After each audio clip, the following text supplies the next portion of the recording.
సతీష్ వాళ్ళ బ్రదర్ నమస్కారం సార్ ఇచ్చినటువంటి పోలీసులకు రాసిచ్చినటువంటి కంప్లైంట్ కాపీ సార్ ఇది ప్రస్తుతం నా చేతిలో ఉంది. ఇందులో ఆయన క్లియర్గా రాసుకొచ్చారు. మా అన్న Satish Kumar reserve inspector of పోలీసుగా ప్రస్తుతం గుంతకల్లు రైల్వే పోలీస్ జిల్లాలో పనిచేయుచున్నారు. గతంలో టీటీడీ ఏవీఎస్ఓ పరకామణిలో పనిచేసినప్పుడు జరిగిన చోరీ కేసు విషయమై మా అన్న ఫిర్యాదుగా ఒక కేసు తిరుమలలో ఉన్నది. దాని పర్యవసానంగా ఆ కేసును కోర్టులో రాజీ పడ్డారు. దాని గురించి ప్రస్తుతం విచారణ నిమిత్తం అన్న సతీష్ కుమార్ గుంతకల్ నుండి తిరుపతికి హాజరవుతున్నాడు. ఆ కేసులో ప్రత్యర్థులుగా ఉన్నవారు తనను ఏమైనా చేస్తారని చెబుతూ భయపడ్డాడు. అదే కేసు విచారణ నిమిత్తం గుంతకల్లు నుంచి 14వ తారీఖున అర్ధరాత్రి రాయలసీమ ఎక్స్ప్రెస్లో బయలుదేరి వెళుతున్నప్పుడు మాకు తెలిసి ఈరోజు 14 ఉదయం సుమారు 10 గంటల సమయంలో అన్న సతీష్ చనిపోయి Komali Juturu railway station railway line మధ్యలో పడి ఉన్నాడని అక్కడికి వెళ్ళి చూశాము. శవం పడి ఉన్న తీరు, గాయాలు, పరకామణి కేసులో జరుగుతున్న విషయాలు, ఆ విషయాలను బట్టి ఆ కేసులోని ప్రత్యర్థులు మా అన్న సతీష్ కుమార్ను రైల్లో జరిగిన పరిణామాలను బట్టి అతన్ని హత్య చేసి ఉంటారని మేము అనుకుంటున్నాము. హత్య అన్నది వాళ్ళ కుటుంబ సభ్యులు నిర్ధారిస్తూ ఇచ్చినటువంటి సరే కేసు విచారణ జరుగుతుంది, అన్నీ జరుగుతుంది. కానీ అతనిని హత్య చేయాల్సిన అవసరం ఎవరికి ఉంది? Point number 1. పాయింట్ నెంబర్ 2, అతనిని వేధింపులకు గురి చేస్తున్నారని, అతను తన ఉద్యోగం ఏమైనా కావచ్చు, ఉండొచ్చు, ఊడిపోవచ్చని అతను చెప్పినట్టుగా కూడా కుటుంబ సభ్యులు సన్నిహితులు చెప్తున్నారు. వాళ్ళు అడిగేటటువంటి వాంగ్మూలం ఇవ్వకపోతే వేధింపులు తప్పవా అన్న క్వశ్చన్ ఈరోజు వినిపిస్తోంది. ఏం జరిగి ఉంటుందని అనుకుంటున్నారు మీరు? సార్, ఇప్పుడు పోలీసు యంత్రాంగం అసలు ఏ రకంగా వ్యవహరిస్తుంది, ఏ రకంగా అసలు వాళ్ళకు కావాల్సినట్టుగా తయారు చేస్తుంది అనేది ఇదొక ఉదాహరణ, ఇదొక ఎగ్జాంపుల్ అనమాట. ఎందుకంటే ఒక రిజర్వేషన్ చేసుకుని ట్రైన్లో బయలుదేరినటువంటి వ్యక్తి రైలు పట్టాల పక్కన ఉదయం రైల్వే సంబంధించినటువంటి ఒక గ్యాంగ్ మ్యాన్ ఎవరో గుర్తించి అధికారులకు ఇస్తే, సమాచారం ఇస్తే వాళ్ళు వచ్చి వాళ్ళందరూ కూడా ఇది అసలు ప్రభుత్వము పోలీస్ యంత్రాంగము ఏ రకంగా అతన్ని 6వ తారీఖున ఇన్వెస్టిగేషన్ చేసినటువంటి సందర్భంలో కానీ మళ్ళీ 14వ తారీఖు రమ్మని చెప్పి అతన్ని ఇన్వెస్టిగేషన్ రమ్మని కోరినప్పుడు కానీ ఇందాక ప్రసాద్ గారు చెప్పినట్టుగా ఇంత కీలకమైనటువంటి కంప్లైంట్దారుడి మీద ఇంత కీలకమైనటువంటి వ్యక్తికి ఒక గన్మెన్ని ఎందుకు ఇవ్వలేదు రాష్ట్ర ప్రభుత్వము, పోలీస్ యంత్రాంగము, సిట్ అనేది ఫస్ట్ మనకి ఉత్పన్నమయ్యేటటువంటి ప్రశ్న. అతనికి భద్రత కల్పించాలి కదా, చాలా సీరియస్ కేసు అనుకున్న సందర్భంలో. దీంతోపాటు అతను ఆ సిట్ అనేది ఎంత దౌర్జన్యంగా ఈ ప్రభుత్వంలో ఉన్నటువంటి పెద్దలకి కావలసినటువంటి పేర్లు చెప్పించడంలో ఆ సిట్లో ఉన్నటువంటి డిఎస్పీ కానీ సిఐలు కానీ అలాగే వాళ్ళతో పాటు ఉన్నటువంటి ఒక ప్రైవేటు వ్యక్తి లక్ష్మణరావు అని చెప్పని ఒక ప్రైవేటు వ్యక్తిని నా కరుణాకర్ రెడ్డి గారు మెన్షన్ చేశారు, కొన్ని పత్రికల్లో వచ్చింది. ఆ రౌడీకి సంబంధించినటువంటి ఆ లక్షణాలు ఉన్నటువంటి వ్యక్తి వాళ్ళు బెదిరించినటువంటి భయపెట్టినటువంటి తీరు ఏ రకంగా ఉన్నదో మనకి స్పష్టంగా అర్థమవుతుంది. అంటే అక్కడ జరిగినటువంటి లోక్ అదాలత్లో జరిగినటువంటి కేసుని ఎవరు చేయించారు అని చెప్పని అతని మీద ఒత్తిడి తీసుకొచ్చి ఫలానా వాళ్ళు పేర్లు చెప్పాలి అని చెప్పని ఒక దుష్ట ఆలోచనతో ప్రభుత్వం కానీ పోలీస్ యంత్రాంగం కానీ సిట్లో ఉన్నటువంటి వారు కానీ ఈ సతీష్ కుమారు మరణాన్ని మాత్రం ఖచ్చితంగా దానికి కారకులు ఎవరవుతారు అనేది తేలాల్సినటువంటి అవసరం ఉంది. దీని మీద సిబిఐ ఎంక్వైరీ వేయాల్సినటువంటి అవసరం ఉంది. అడుగుతానే ఉన్నారు. మీరు చూడండి, సిట్ విచారణకు అవుతున్న వ్యక్తి సిట్ అధికారుల వేధింపులకు గురవుతున్నాడు అనేటటువంటి మాట వినిపిస్తున్న సమయంలో ఆ వ్యక్తిది ఒకవేళ హత్య అయితే దానికి కూడా సిట్టే విచారణ జరుపుతుంది. కానీ వీళ్ళు సిబిఐకి వెళ్ళరు.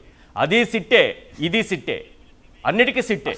మరణాన్ని పోలీసు యంత్రాంగం ఇన్వెస్టిగేషన్ చేయాల్సినటువంటి రాష్ట్ర పోలీసు యంత్రాంగము ఆ కుటుంబ సభ్యుల గొంతుని బయటికి వినిపించకుండా, కుటుంబ సభ్యుల యొక్క అభిప్రాయాన్ని బయటికి తెలియజేయకుండా వాళ్ళ కులానికి సంబంధించినటువంటి ఒక పోలీస్ అధికారితో వాళ్ళకు కావలసినట్టు చెప్పాలి అని చెప్పని బలవంతం చేస్తూ ఉంటే అతను తన సన్నిహితుల వద్ద షోకాజ్ నోటీస్ ఇస్తారా, లేకపోతే సస్పెండ్ చేస్తారా, ఉద్యోగం పోతుందా అని మదనపడుతున్నటువంటి సందర్భంలో అది ఏం జరిగిందో దాన్ని విషయాల్ని బయటికి తీయాల్సినటువంటి యంత్రాంగమే గొంతు నొక్కేటటువంటి ప్రయత్నం చేస్తున్నట్టుగా మనకి స్పష్టంగా కనబడతా ఉంది.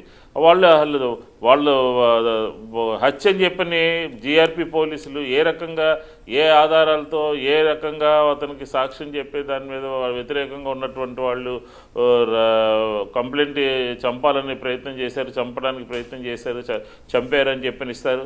అసలు అక్కడ ఉన్నటువంటి ఆధారాలు ఏంటి, దాన్ని ఇన్వెస్టిగేషన్ చేయాలి, దాన్ని సీరియస్గా అక్కడ జరిగినటువంటి విషయాన్ని వెలుగులోకి తీసుకురావాలి అని చెప్పనేది వ్యవహారం లేదు. నిన్న ఎప్పుడైతే ఇన్సిడెంట్ జరిగిందో, ఈ ఇన్సిడెంట్కి నిన్న సడన్గా తెలుగుదేశానికి సంబంధించినటువంటి వ్యక్తులు ప్రెస్ ముందుకు వచ్చేసారు. దీని మీద ఫలానా వ్యక్తులు దీని మీద హత్య చేయించారని చెప్పేశారు. సోషల్ మీడియాలో రకరకాలుగా కథనాలన్నీ కూడా లీక్ చేసేసారనమాట. ఒక ఇంపార్టెంట్ కేసుల్లో ఉన్నటువంటి చనిపోయిన వాళ్ళందరూ కూడా ఇంకెవరై ఉంటారు, ఈ మరణాలన్నీ కూడా వైఎస్ఆర్ కాంగ్రెస్ పార్టీ అని చెప్పని, ఇది కూడా వైఎస్ఆర్ కాంగ్రెస్ పార్టీకి సంబంధించినటువంటి వారి అకౌంట్లో వేసేయాలని చెప్పనే ఉద్దేశంతో మొత్తం అంతా కూడా మీడియాలో, సోషల్ మీడియాలో, ఎల్లో మీడియాలో దాని మీద ఆ పోలీస్ అధికారి యొక్క మరణాన్ని రాజకీయంగా ఆంధ్రప్రదేశ్లో తన ప్రత్యర్థుల్ని ఏ రకంగా ఇరికించాలని, ఏ రకంగా బాధ్యుల్ని చేయాలని చూస్తుందో ఇంత హేయమైనటువంటి విషయం. సాక్షాత్తు దేవదేవుడు వెంకటేశ్వర స్వామి సన్నిధిలో జరిగినటువంటి సంఘటనని ఏ రకమైనటువంటి క్షుద్ర రాజకీయానికి వాడుకుంటున్నారో మనకి స్పష్టంగా అర్థమైపోయింది. నిన్న జరిగినటువంటి సంఘటన, అతనికి 2 పిల్లలు ఉన్నారు, తల్లి, తండ్రి, కుటుంబము, భార్య, వాళ్ళందరి గురించి ఆలోచించకుండా ఒక పార్టీ వ్యతిరేకంగా ఉన్నటువంటి పార్టీలో వ్యతిరేక శక్తులు, ప్రభుత్వానికి వ్యతిరేకంగా ఉన్నటువంటి ప్రతిపక్షానికి చెందినటువంటి వాళ్ళని ఇరికిచ్చారనే ఉద్దేశంతో ఆ సిట్టు వ్యవహరించినటువంటి తీరు ఏ రకంగా ఉందో మనం చూసాం. కాబట్టి ఇది చాలా దుర్మార్గమైనటువంటి చర్య. ఇది చాలా ఏ రకంగా మాటలకు అందనటువంటి, ఒక పక్కనేమో ఆ కుటుంబం అంతా శోక సముద్రంలో ఉంటే, దుఃఖంలో ఉంటే, మీరేమో ఈ రకమైనటువంటి క్షుద్ర రాజకీయానికి పాల్పడతారా? అతని మీద ఒత్తిడి తీసుకొస్తారా? అతని మీద ఒత్తిడి తీసుకొస్తే అతను ఏం జరిగింది అనేది తేల్చాలిగా.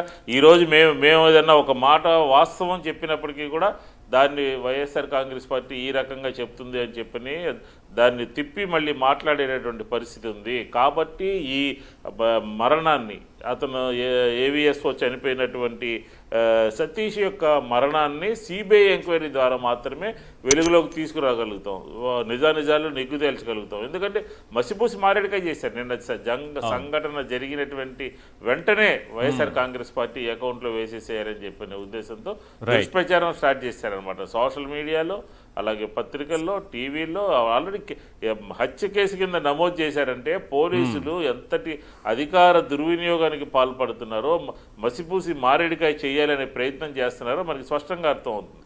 ఇప్పటిదాకా ఏంటి, ఆ పరికామణ కేసులో సతీష్ సంబంధించినటువంటి అతనితో పేర్లు చెప్పించాలని చెప్పనే యంత్రాంగం అంతా కూడా ఒత్తిడి చేసింది. కానీ ఇప్పుడు ఇంకొకటే, ఈ మరణంలో కొంతమంది ఇరికించాలని చెప్పిన ప్రయత్నం కూడా చేస్తూ ప్రభుత్వం 2 రకాలుగా దెబ్బ కొట్టాలని చూస్తున్నట్టుందా?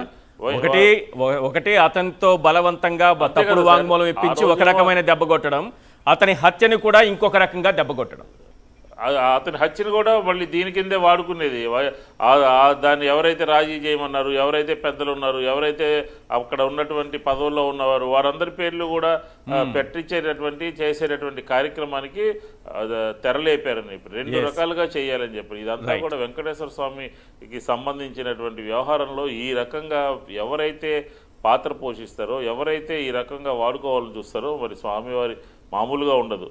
కాబట్టి ఖచ్చితంగా దీని మీద మొత్తం వ్యవహారం తేలాలి అని అంటే ఖచ్చితంగా అది సిబిఐ ఎంక్వైరీ ద్వారానే ఈ మరణం యొక్క నిజాలు నిగ్గు తేల్చాలి అని చెప్పని కూడా మేము డిమాండ్ చేస్తా ఉన్నాం. ఇంతకన్నా దౌర్భాగ్యం ఉంటుందా? ఒక తిరుపతి దేవస్థానంలో వచ్చినటువంటి రిఫార్మ్స్, మంచినీళ్ళు తాగాలంటే గ్లాస్ బాటిల్ పెట్టాలి అని చెప్పని, స్వామివారి దర్శనాలు రష్ తగ్గించాలంటే శ్రీవాణి అని చెప్పని, అలాగే వైకుంఠ ఏకాదశి రోజున అందరూ కూడా దర్శనం చేసుకోవాలంటే దాని 10 రోజులు నిర్ణయాలు తీసుకున్నారు.